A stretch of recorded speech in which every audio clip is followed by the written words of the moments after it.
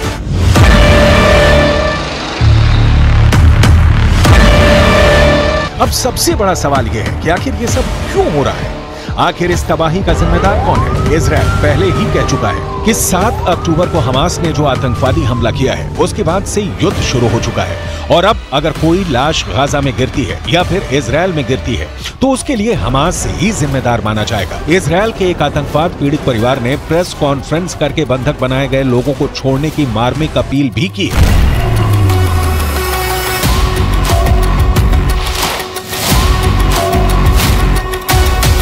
She looks very terrified. She looks like she's in big pain. I can see that she's saying what they tell her to say, but I can see that she's stable. I can see she needs medical care. I don't know if she's dead or alive until yesterday. All I knew is that she's might be kidnapped. I'm begging the world to bring my baby back home. She only went to a party, to a festival party, to have some fun. And now she's in Gaza. कुल मिलाकर Hamas ने दुनिया को एक ऐसे कत्लो गारत में झोंक दिया है जिससे बाहर निकलने का कोई रास्ता फिलहाल नजर नहीं आ रहा है। गाजा की तरफ से जब इजराइल पर हमले होते हैं, वो भी बेहद खतरनाक। हमास इजराइल पर जब रॉकेट फायर करता है तो वहां के लोग आखिर क्या करते हैं? सड़क चौराहों पर उनके लिए जान बचाने के लिए क्या क्या जरिए होते हैं, ये इजराइल से बता रहे हैं हमारे सहयोगी नीरज कुमार। हमास गाजा की तरफ से लगातार इजराइल के दक्षिणी शहरों पर एक के बाद हजारों की संख्या में हमले कर रहा है मिसाइल से, तो सवाल उठता है कि लोग अपने आप को बचाते कैसे हैं। इस वक्त हम लोग जेरोस शहर में, जो कि सुनसान पड़ा है, शहर में कोई नहीं है इक्का दुक्का लोगों को छोड़ के, लेकिन इस वक्त हम लोग एक बस स्टैंड पे हैं और बस स्टैंड के बगल में हम वो स्ट्रक्चर आपको दिखाते हैं जो हमास के मिसाइलों से लोगों को बचाता है, इजराइल के दक्षिणी शहर के लोगों को बचाता है। ये बंकर है, ये बाहर में बंकर में होता है। ज्यादातर सार्वजनिक स्थलों के बगल में यहाँ बस स्टैंड है, लोग बस पकड़ने के लिए खड़े रहते हैं, इसलिए ये बंकर यहाँ बनाया गया। जब भी मिसाइल अलर्ट आता है लोग भागकर इसी बंकर में आ जाते हैं। ये बंकर कंक्रीट का होता है, कंक्रीट का, और मिसाइल जो हमास की तरफ से छोड़ा जाता है उसका असर इस पर नहीं होगा। इधर देख सकते हैं, यहाँ कम से कम 15 से 20 लोग इसमें एक साथ रह सकते, क्योंकि कम आबादी वाले शहर है तो बहुत ज्यादा लोग सड़कों पे नहीं होते एक वक्त में। ज्यादातर सार्वजनिक स्थलों के बीच में इस तरह का स्ट्रक्चर बना होता है। ये कंक्रीट का है, ये कंक्रीट का बना हुआ है, और ये बीच में एक दीवार होती है ताकि स्प्लिंटर, जब मिसाइल फटे, रॉकेट फटे तो स्प्लिंटर इसके बाद इधर ना आवे। इसके अलावा करम आप अंदर रहिए, इसके अलावा ये एक गेट भी बना होता है, लोहे का गेट होता है, बंद कर देते हैं लोग।